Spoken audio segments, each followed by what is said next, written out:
What's up, family? Welcome to the last episode of season 2 of Men versus Ego. Ego and leadership is the topic for today. And I got a very special guest that I would like to introduce. I met him back in 19 at Fort Knox, and then we were semi-stationed together back in Chicago area. Great leader. I would like to introduce James. Hey, what's up, brother? Hey, appreciate you having me on board here. It's definitely a privilege, and I feel truly honored to have this invite. So thank you. Yeah, no problem. Thank you, James, for coming by. And I hope that the audience gets your pearls of wisdom. And thank you for coming because, as you know, I told you before, it's not me who makes the podcast, it's my guest and their knowledge and their wisdom and their trials and tribulations. But without further ado, James, what, what can you tell us about yourself, man? Where you come from? So, well, personal wise, I was born and raised in Korea for a few years, and then my dad was in the military, so I did the whole military brat thing. And then afterwards, just kind of grew up in California and knew that there was really no future there for me. And then, decided to join the Army, and here I am 25 years later. Currently a director sergeant major for the G4 here stationed in Italy. And, people think I'm crazy sometimes and they hear it after, 25 years, but it's something that I enjoy. And I just still have the passion. And so that's why I continue to stay in. And there's individuals like you that keep me afloat. That think that I have some things to still to give back. So that's the reason why I continue to do what I do. Roger that. No, thank you. And I think this is the perfect setting for the end of season 2 to having uh, a person with so much knowledge after 25 years and still going strong and having a family and has a passion for cooking, right? But ego and leadership. What is leadership and what is ego to you? So leadership, I mean, definitely at my leadership level currently as a sergeant major, right? So there's individuals in my career path that I won't use any names during this podcast, but there's been individuals even when I started as a PFC that are still my mentors to this day because of their strong value and leadership. So leadership by definition is provide purpose, direction, and motivation, right? But it's more than that. It's the individual itself that makes the leadership. We can follow doctrine all day long, but it's the individual that provides the value in the purpose, motivation, and direction.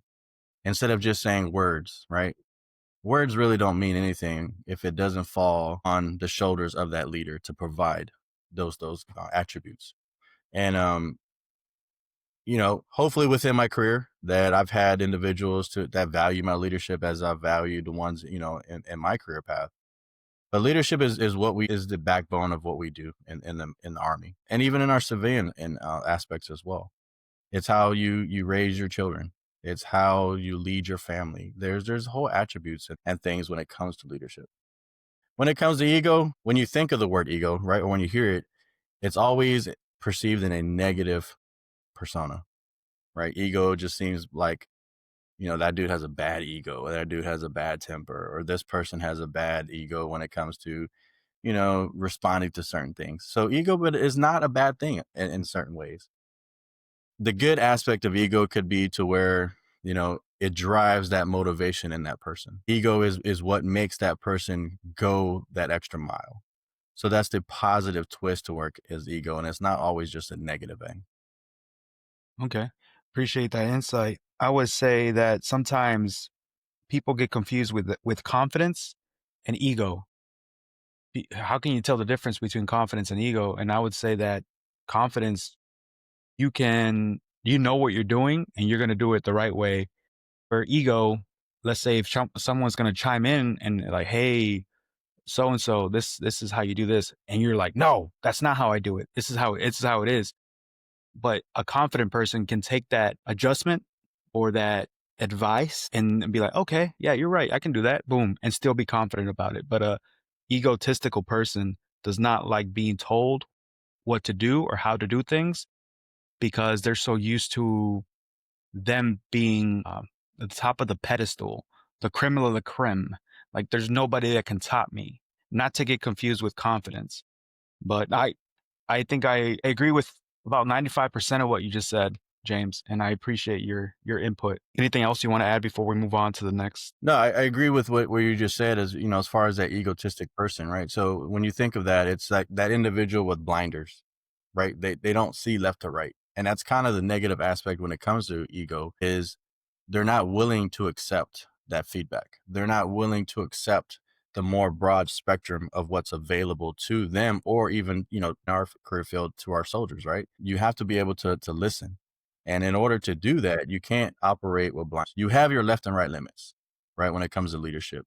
But if you're just blinded and you only see things one way, you're not going to be able to lead properly because we're all different. You and I are completely different when it comes to certain things.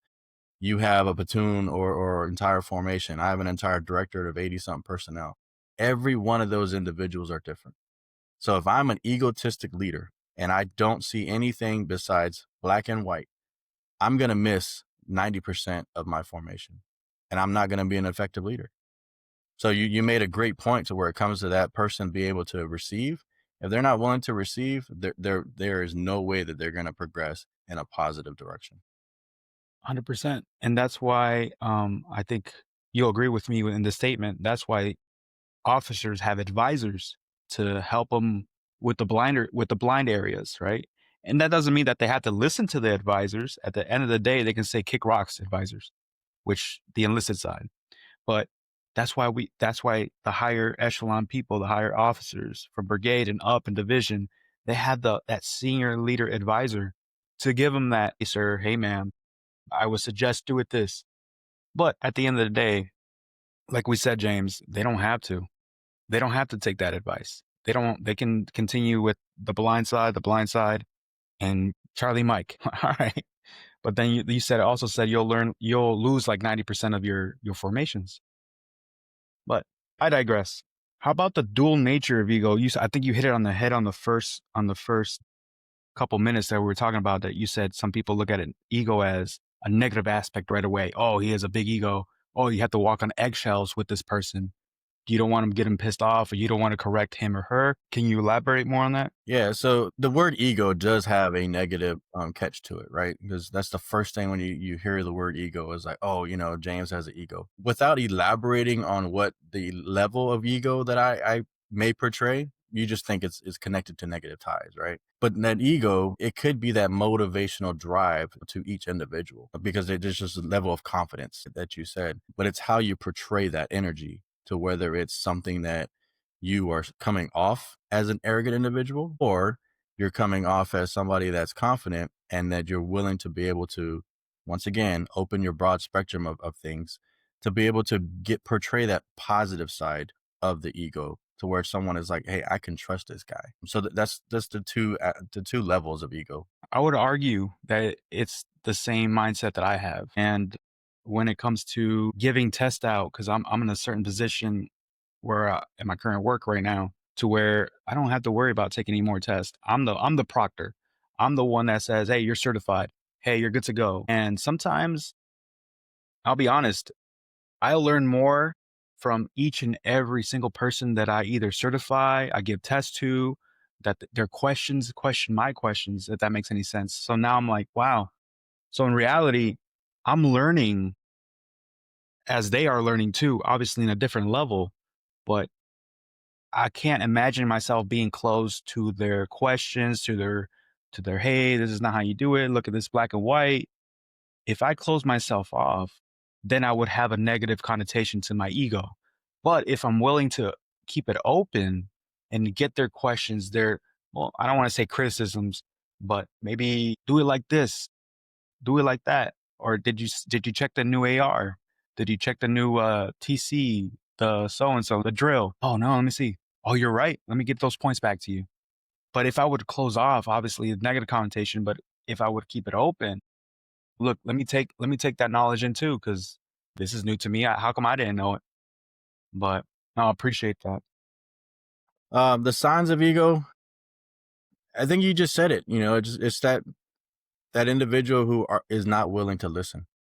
It's that individual who just says, it's my way or the highway. If that leader portrays himself in that way, their audience is not going to be effective. You know, they're just going to get rejected constantly. You know, your platoon is not going to have faith and trust in you. You know, and they're just not going to be effective leader when it comes to that. Because if, like you just stated, you know, in in in your profession currently right now, it could be your way, or you know, and then you can just say, hey, no, you're wrong, and I'm not going to take the time to listen to you, but you're willing to receive that, and that's great. That's absolutely great. But if a leader is portraying themselves to where it's like, nope, this is the way it's going to go, I don't care, etc., you know, they're not going to be effective to where it's like those individuals that they are, you know, in charge of, they're not going to have that faith and trust into that, and they're just going to lose them altogether. Yeah, 100% agree. 100% agree. You spoke before we started the podcast about servant leadership. How can ego and servant leadership coexist, or is it one or the other? So, man, my bread and butter is servant leadership. I learned about servant leadership before it even became servant leadership, right? Like servant leadership isn't something that really became famous within, you know, I'd say within less than 10 years. But it's something that I look back you know, all the training and everything I've done now, and I learned about what servant leadership is. I look back to that first sergeant back in 2003 that did all those aspects without even telling me or teaching me. It was the actions that he did that showed servant leadership. Servant leadership is something that I've taken into my career, even back in our recruiting days. You know, it's about the people. It's never about you. You know, the word in serve, the servant, you know, the serve portion is that's what you're doing. As a leader, you're serving the people that are in front of you, professional or personal. You know, if you're not doing that and you're trying to make it a priority about yourself, that is where the ego twist comes into. Because if you're doing all these things to build your ego, like, oh, this is me, I'm doing this, not the 10, 20, 30, 40 people that you're working with. You know, if you're trying to, you know, hone in on that limelight of, you know, shining to your boss and be like, you know, I'm holding this shiny object, and be like, hey, this was me, I did all this. That's where the ego portion, the negative portion of it, right, ties into that. So unless you're able to, you know, make that your ego to where you're opening your spectrum, if you're not willing to do that, they cannot coincide. But if you can do that and you can use that ego in a positive way and continue to serve the people that you have, you can be very effective and a powerful leader. I 100% agree. I like using this an example as a servant leader. Whenever the holidays comes around, whether it be Thanksgiving, Christmas, I seen a couple times where sergeant majors or maybe captains or their first sergeants, they take over that certain person's shift because either they have CQ, staff duty, they're on the gate, whatever the case may be. They take their time. They spend some time with their family, but at the end of the day, they're like, you know what? I'm gonna go take care of this troop or this person or my worker and give him or her time with their family on this holiday season. And I think that's the most awesomest, most lead. It's like lead by example. If you set the tone for your formations, I think your formations are going to follow you in a positive way. And also, back to what you said earlier, you can either make them or break them. And if you break them, you're probably going to lose like 90% of the formation. But if you can show them by example, lead by example, don't do things, don't make other people do things that you wouldn't do yourself or you haven't done yourself. And I think that's one of my best examples of servant leadership to where, wow, it's like you get a surprise by your higher ups, like, hey, go home, spend time with your family. I got the rest of the shift. What? Well, thank you so much. Really, it's nice. No, that's great, man. That's a great example. And you know, one thing that I was taught to early in my ways is as a leader, you can impact one. And as long as that one that you impact, so in your scenario, you let that soldier or NCO go home and spend time with his family, they're going to remember that because someone did that for you and you remembered that. That's why you brought it up, whether you've seen it or whether it happened to you. So that leader impacted you. So now you have learned that positive energy and trait, ego and servant leadership, to do that continuously in your career. So you impact one, and that person is going to impact however many, and that 10, 20, 30, and eventually that positive effectiveness that you just taught is going to continue and serve into the workforce and impact their private life as well. So you brought up, the holidays, right? My time here in Italy, even during my career, Thanksgiving is a huge, because of my mom, the way that she did it for me as a kid, right? So Thanksgiving has always been one of my heartfelt holidays. And in the army, how the DFAC, yeah, they serve a tremendous meal, but it's not never on Thanksgiving Day, right? It's always a couple of days before, or it's like sometimes a week, just depending on the schedule. So here in Italy, and even my previous times, I make it an event to where I put on this big old thing, and I make sure that the soldiers have a Thanksgiving meal on Thanksgiving Day, right? So I take my own personal time. And the first year that I did it, it was pretty much all me, minus a couple people that wanted to help. And I didn't put it out there. I was just like, hey, I'm gonna do Thanksgiving here, and this is a purpose to give those single soldiers or those families who don't have nowhere to go. Because here in Europe, we're detached from families. And so I wanted to provide that for the single soldiers or the families here that just didn't have the means to celebrate. And man, it was a great showing. Here we are 3 years down the road, and I get contacted by the different battalions and the different first arms that heard of, hey, Sergeant Barton or now Sergeant Major Barton has done this. Let's collaborate. So now this year is going to be a huge event to where two brigades pretty much are going to be able to host something together for these single soldiers and these families here living abroad in Europe. And it's never been about the ego. It's like, hey, I did this. No, I just did it because of the fact that I wanted to provide that for the soldiers. Now it became this whole big deal, but it's in a positive direction to where you just mentioned, hey, somebody did something positive for you, and it's just spreading like wildfire. And that's all we can do as leaders, is hopefully to make that positive impact. And we're just here serving those soldiers and families. And man, that's a great feeling.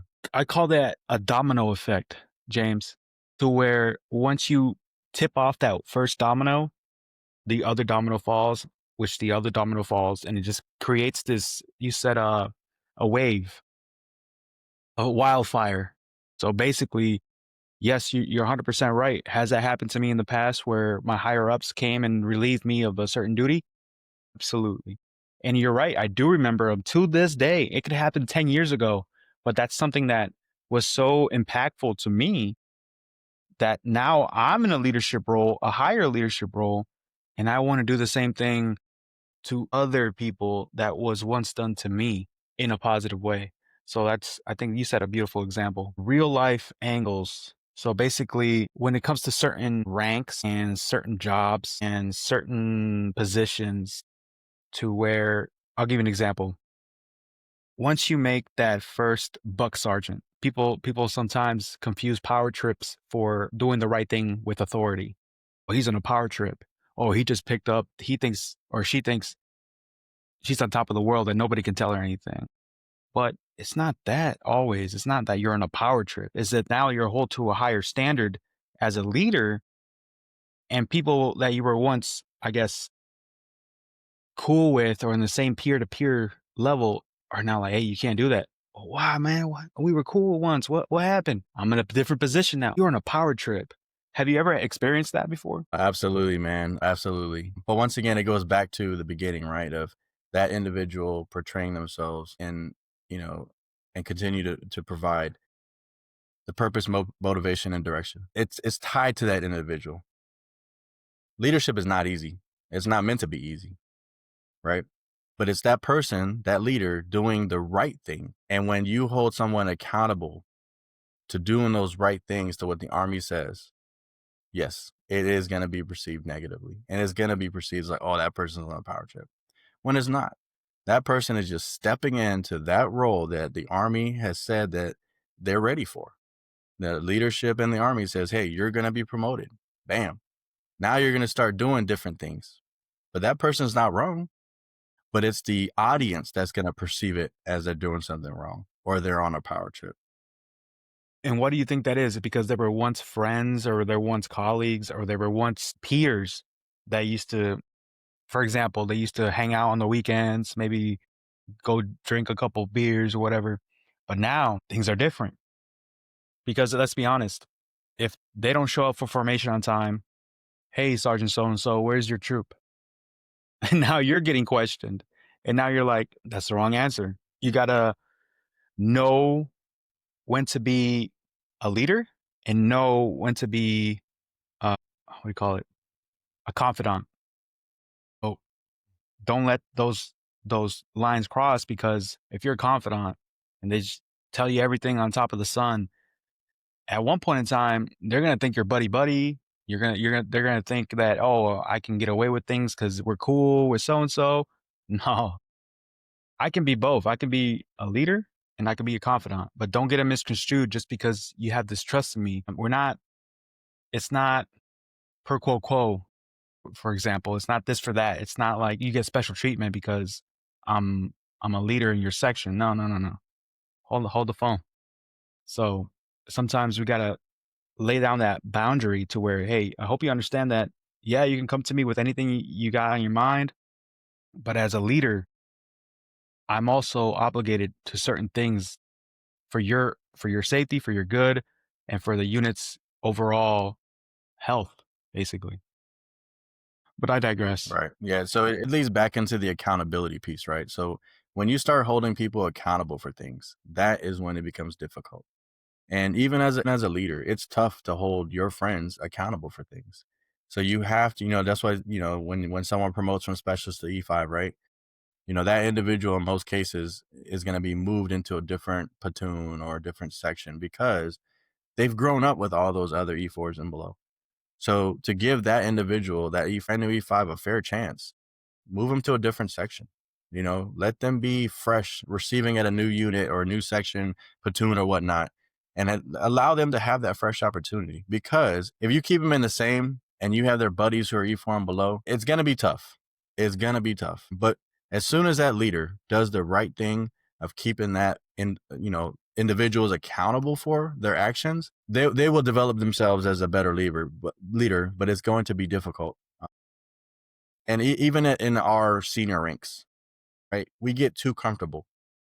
We get way too comfortable in thinking we don't have to do soldier things. We're still soldiers at the end of the day.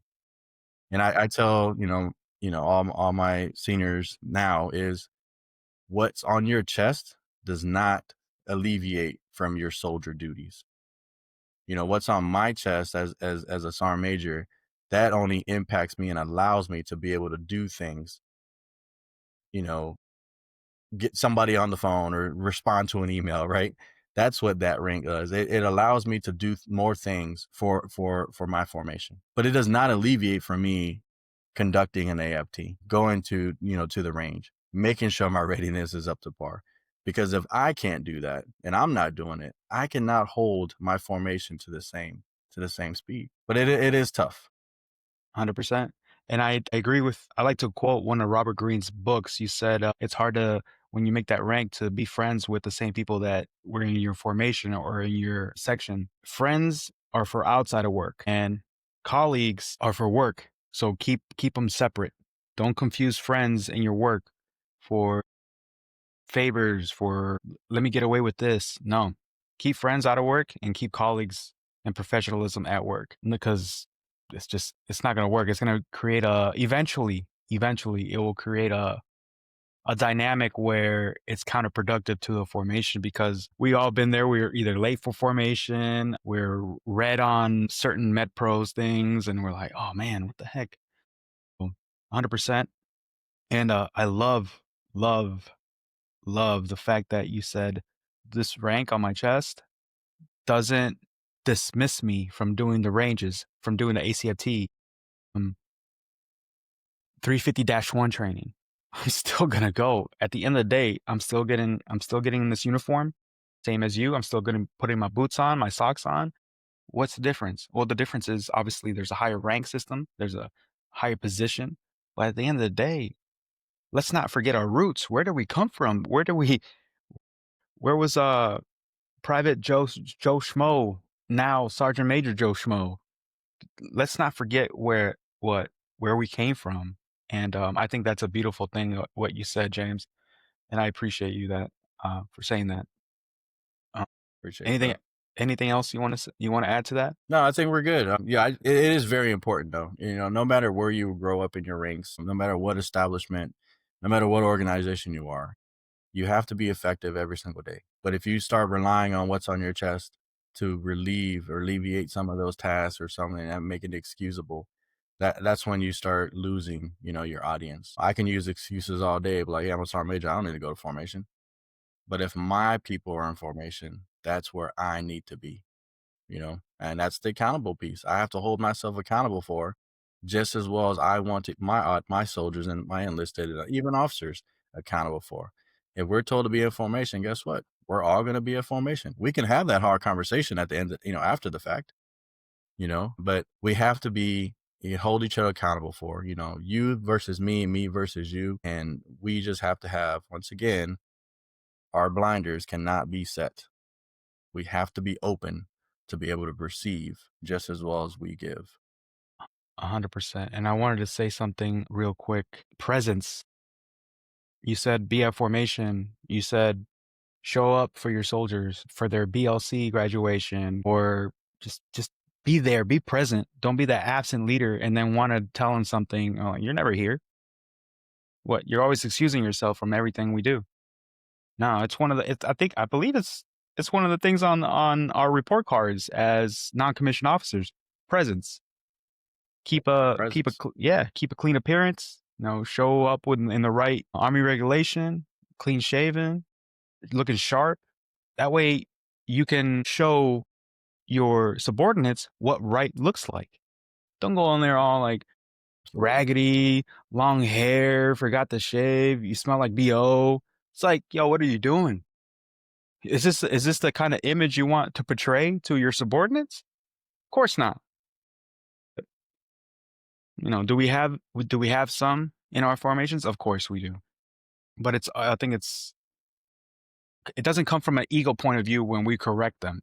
It comes from hey, look, you're kind of giving us a bad name right now, brother. You want to, get a haircut maybe next week or later on today? Anyway, I digress. You mentioned this also earlier, James, and I think it was very important to where you're using ego not in a bad way, but as a fuel to make a positive change. And this is where balancing your ego for growth, for self-awareness, for accountability, for service mindset and mindfulness. So I love the fact that when we started off this conversation, you said ego is right away, boom, a negative connotation. No, you also gave us the other side. Why don't you use ego as a positive? Why does it always have to be negative? Do you mind I guess burying the hatchet on that subject? Yeah, absolutely. And I'll go back to when I was a kid, I was a teenager, and I really learned and I was put in my place of awareness when it came to ego, right? I was in high school. I ran track for 8 years. This is where I learned about what, you know, self-pace myself when it comes to ego, right? I consider myself back then a track star. I ran track for 8 years. I was fast. I was I felt like I was unbeatable. I went to this one meet, it was an invitation. Cool. Hey, I'm good. Once again, that ego. I was pumped up, thought I was unbeatable and all this other good stuff. I go to this meet, I'm looking at, to my left and to my right. I'm like, none of these guys can beat me. So when that gun went off and I didn't give him 100%. And there was this one individual. He was extremely short and he didn't seem like a threat to me. But my ego got the best of me. And I didn't give my 100% like I should have. And I ended up losing that race. And that from that day, I learned what ego was because it set me back.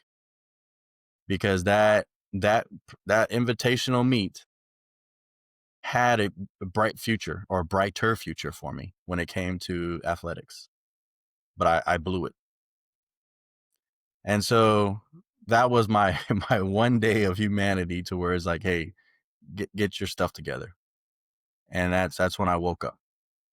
So that day where I turned my negative energy of being way too confident, of being very egotistic, I use that as a fuel to one, never put myself in that situation again. And also use that energy to where it's like, if you want to be so good at something, that's the fuel to get you to that point. That's that fuel, just like, well, if you're too tired, you're too whatever, whatever excuses you can think of. You're wasting more energy. You're burning more energy trying to find excuses instead of just doing it. And that's the positive side of being very or having a high level ego, because you know what you can achieve. Because if you have a desire to do something, use that to get you across that line, get you across that all those negative mindsets that you have. That is where I separate the negative and the positive. James, it was almost like an that thing when the racetrack happened and you lost. It was a necessity for you to lose to open your eyes. It was like a wake up call for you. You didn't want it to happen. You wanted to win. I guess uh in the negative, I always believe like the yin and yang symbol, Taoism, where there's a little negative and the positive and little positive and the negative. The whole negative that you lost, but you took it as a thank you, like wake up. Now I'm gonna check myself. Thanks for letting me check myself. And my ego got the best of me. I think that's a beautiful mindset to have, to where it's like, man, here I thought I had everything figured out, but I don't. And Yeah. And and sometimes, man, they and when people go through those type of obstacles in their life, they attach themselves to that negativity instead of using it as a learning lesson, right? Just as well, we have soldiers that go through certain things. Then that's where that leadership comes into play.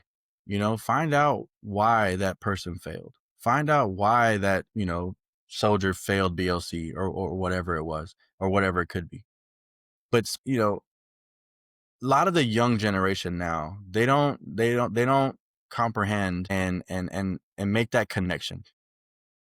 And I was fortunate enough to, make that connection and have, people in my side and be like, hey, look, you effed up. And I was like, okay, cool. I did. And I took it. And I took that hit, and I didn't let the pride, get the best of me. But I found out that I could be better. I knew I was better. And that's where I use that positive side. And a lot of the young generations, they don't do that. They get tied up in that negativity and they just become angry and they just do this instead of becoming that better person. But when you have good leaders in your formation, in your life, whether it's mentors, personal or professional, man, those are the ones that's really, really going to help you through that. absolutely. Absolutely. And if you keep that mindset of growth when it comes to failure, like, hey, failure is the first attempt in learning. Fail, right? First attempt in learning. That was given to me by one of my first sergeants back in the day. Hey, if you fail this, hey, guess what? It's your first attempt in learning. Yeah, it sucks. Yeah, you're gonna feel bad. Yeah, but guess what? Take that negativity and turn it into something positive. What did you learn? I would argue that I learned more from my failures in my career than my successes. Successes are easy. Oh, everybody's cheering you on. Everybody's, yeah, go, go, go. But failures, oh my gosh, what went wrong? What happened? What could you do? What could you have done different? And people start questioning you. But successes, I mean, they come easy. But I think failures, they hurt because they're teaching you a lesson. And as I think, as we both know, I don't know if you agree with my statement, what comes at an easy cost, we're going to take it for granted. But what comes through trials and tribulations and difficulties and mountains, it's like, oh, you become more appreciative of, like, yeah, I'm glad I went through this stuff because now it molded me into the leader that I am today. Yeah. I No, I appreciate it. agree with you. Everyone looks for that shiny object, right? That I refer back to. And those are easy wins. But what did you really learn from that? What throughout that process is the building block for you to be better? If you do something that repetitive and you know that you're good at, And there's individuals that are out there. Hey, I'm good at this. I'm going to do this. But you're not molding yourself to do anything better outside of that. If you're great at running ranges, hey, outstanding. I'm glad you're doing that. But what are you doing outside of that? What are you doing to better yourself to become that more of an effective leader? Or are you training, developing, and educating the ones who could do your job so you can move on to something else? If you're not doing yourself any justice. You're not doing anything better for yourself because you're going to be stuck in that same pattern. So the next time you're told to go do something, you're not going to learn. You're not going to be effective because you've done nothing outside of that. So I encourage all my NCOs, man. I tell them, hey, I give them homework. Read this chapter. Then when we get together in our huddles, we're going to discuss it because I want to know how you perceive what we all read, because everybody sees things differently. And that's great, because I have NCOs that say, hey, Sergeant Major, I seen it this way. Well, I didn't, but that doesn't mean that I'm wrong and you're right, or vice versa. But let's talk about it. I learn from stuff from them every single day, and and vice versa, right? They learn and we learn, and it's just an open circle. But if you don't do that, and you don't do that for yourself, whether it's a positive ego or negative ego, whether it's different aspects of leadership, you are never going to grow when it comes to anything that you're going to be tasked with in life in general. I'm not even going to say the Army, just in life. When life throws themselves at you and you just stick to the things that you know that you're good at, it's just going to become harder. Speaking you spoke like a true philosopher right there, James. And let me add something to your fire. Let me add some pieces of wood. I'm currently reading a book called How to Win Friends and Influence People by Dale Carnegie. And in that book, he speaks about CEOs. He speaks about people who had Fortune 500 companies. And now this book is old, back in the early 20s. But the hardest thing for us to do is put ourselves in another person's shoes. You said everybody has a different viewpoint on what you tell them to read. If you tell them to read the ADRP for the homework assignment and they have a different viewpoint on what they read than you, I think you hit the nail on the head when you're like, let me know your viewpoint. How do you see it? But nobody wants to do that no more because they're so, again, back to the topic, my way or the highway. I think you said it better yourself earlier. My way or the highway. Hey, how do you perceive it? How did you read it? What did you take from it? Not just me, but you. And I think that's very important to understand that sometimes if we put ourselves in other people's shoes and see it from their point of view, we can better help them understand why, what went wrong and what they could have done differently. Because what's that saying? Four eyes is better than two, or two brains is Mm-hmm. better than one. Anyway, I digress, but Yeah, two brains better. beautifully said, beautifully said. James, And we can use the current example right now, with all the modifications and changes in our regulation, right? When it comes to the AR 670-1, it's a hot topic right now, right? Everyone's on social media talking about it, right? That release of the executive order that was put out, everybody read the same thing, but everyone is on social media talking about, the length of the hair, the 2 inches, right? It was received in so many different ways. People are taking it literally and be like, your hair can be no more than 2 inches, right? They're going to pull it out, measure it, right? But no, the regulation says the depth. It's how high from your skull to whatever, right? But it's crazy, and that's the reason why I use that example, is because everybody receives and perceives things when whatever that's read or told, they do it differently. We're not all the same, but that's what's the beauty of it all. And that's where I have, I give these assignments to my leaders. I'm like, hey, look, here's the new stuff that came out. Take the time, read it. When we discuss it, we'll figure it out. You know, I maybe have my blinders on and be like, okay, Army says this. But hey, no, Sergeant Major, hey, look, this is the way I perceived it. Okay, let's talk it through. That's the beauty of learning. If you don't, once again, you're never going to grow. 100%. And I acknowledge everything you just said. That I think perception sometimes is reality to certain people, but that's not always the case. Sometimes perceptions get lost in translations, they get lost in "Oh, well, I heard it from so and so they must be knowing what they're talking about," but that's not always the case. Sometimes you gotta reread it yourself to understand, like, "Oh, so and so was doing it wrong, but now that I read this again, I understand what they're saying." Okay, cool. I got it. But no, James, we're getting close to our 50-minute mark, and as you know, I always like to give the audience some pearls of wisdom, right? And I know we talked about this before we started.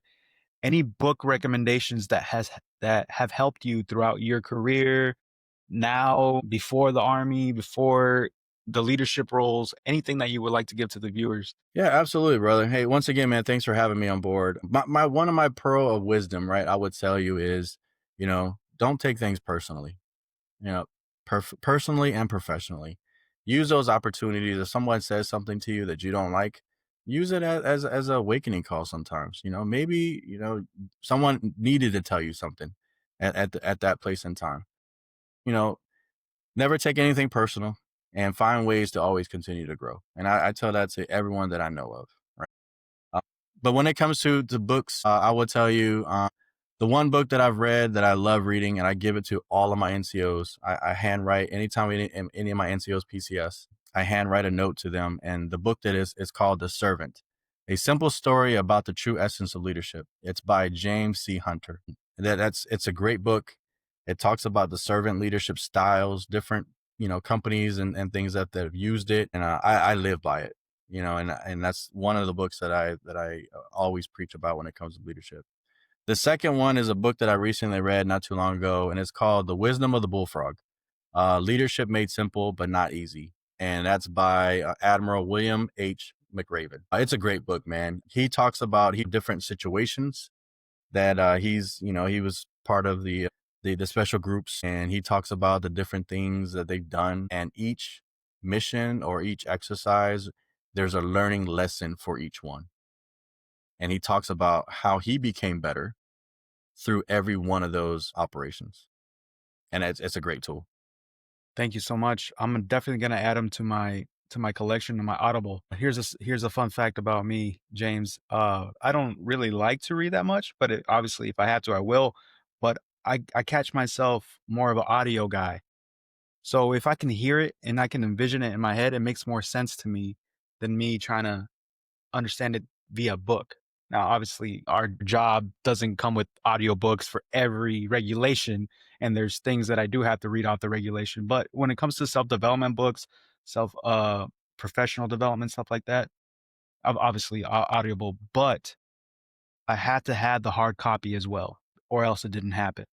It's my OCD. I don't know. You call me, judge me if you will. But those two books, I promise you, they will be in my collection within the next month. Because if you're an And we're the audiobook, same, brother, because I'm the same. I cannot stand reading. I open a book and that backbone of that book crinkles and I just get sleepy all of a sudden. I don't know why, man. all But right, I man, but I can't focus on audio either because my mind is so distracted in a million different ways, right? So I force myself. It's a forcing mechanism. So whether it's a gotcha. page a day or whether it's a chapter a week, I once again keep yourself accountable for, right? You set your goals and you keep yourself accountable for those kind of things. Of That's the course. way I've been able to broaden my reading, even though I'm horrible at it. I always use the excuse that I was an ESL kid, right? So it's something that I keep continue to preach and grow myself. But yeah, once you read those books, man, we'll have a discussion one day, and like I said, we'll see it where you saw certain things and maybe I didn't, and teach me to grow. Like I said, first, James, this podcast is made by my guest, not by me. I'm just the host, I guess you want to call it. But I completely agree with you. I use the same excuse, right? That I'm an ESL kid when it comes to certain things. But I understand where you're coming from. And they're like, no, you're not. You're not ESL. I'm like, oh, whatever. But the book that I like to recommend that I'm currently rereading again is called Ego is the Enemy. And the author is Ryan Holiday. And he basically speaks about how these entrepreneurs, I can remember a story off the top of my head, the man who made the DeLorean, back where the DeLorean was a car in Back to the Future, and how his whole perception and his whole company went bankrupt.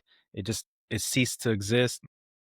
But I won't spoil the book for you, but I'll basically little preview of it, and he speaks about it, and oh dang, among other things. But no, thank you for your time. Thank you for your words of wisdom, and thank you for coming on the podcast. I look forward to having you hopefully in the future again. Maybe who knows? Maybe this episode will get hundreds and hundreds of views, and people will take little nuggets of wisdom from our conversation. Hey, I appreciate it, bro. Like I said, thank you for your time. And thank you for the invite. It's a truly honor for me to even get an invite to do stuff like this. And you keep rocking it, man. Keep doing what you're doing. Hopefully your podcast blows up one day and you have my 100% support in anything.